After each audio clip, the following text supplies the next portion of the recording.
All right, so question 10 has a gazillion parts to it. Um, so we have a 0.05 alpha significance level is used for a hypothesis test of the claim that when parents use a particular method of gender selection, the proportion of baby girls is different from 0.5, so 50%. Um, Assume the sample data consists of 66 girls and 121 births, so that the sample statistic of 6 over 11 results in a z-score that is one standard deviation above 0.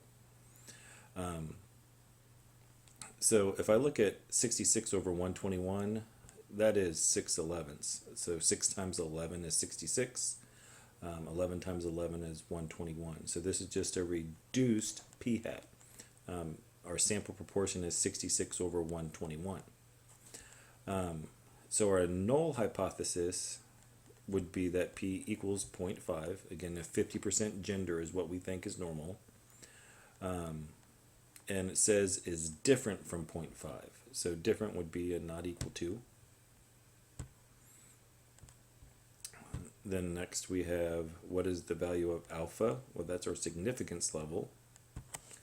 So 0.05. What is the sampling distribution of the sample statistic? And so when we're talking about proportions, we're talking about a normal distribution. If we're talking about means, it's a student t, and if we're talking about variance, we're looking at a chi-squared. So the sampling distribution for a proportion is a normal distribution. Two-tailed, left-tailed, or right-tailed. Since it's on the alternative hypothesis, we had a not equal to. That means we are a two-tail. If we are a greater than or less than, we are a one-tail. So this would be a two-tailed. All right, we're getting closer. The test statistic. Again, I'm just going to use StatCrunch to help me find the test statistic. So if I look at a proportion stats, one sample with summary, it was 66 girls out of 121, and the believed proportion is 50%, and we want to check that and see if it's not equal to 50%. So when I compute this, I get my test statistic of 1, and I have this p-value. I believe that's what they told us they wanted the test statistic to be, because it's one standard deviation above 0. So that's why our test statistic is 1. The p-value is at 0.3173. So that's we found with StatCrunch. Last part, what are the critical values?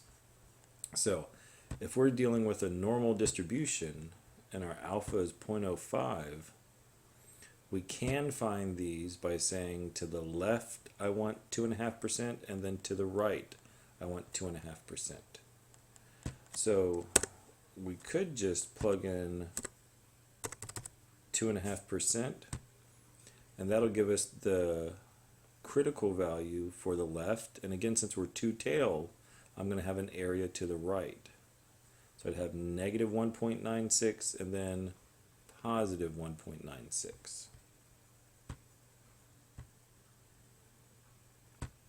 So 3 decimal places. I think that gave us 960, and then 1.960. Again, we have 2 critical values because we're dealing with two tails. There is a cutoff region on the left and the right, but the total area that's shaded in is 5%. So 2.5 here and 2.5 here makes up that 5% level of significance. I think we have one more question. What is the area of the critical region? So this one's a little bit different of a question. Oh, not really. The area of the critical region is 5%, right? It's our alpha. So those things are the same. So that should help with number 10.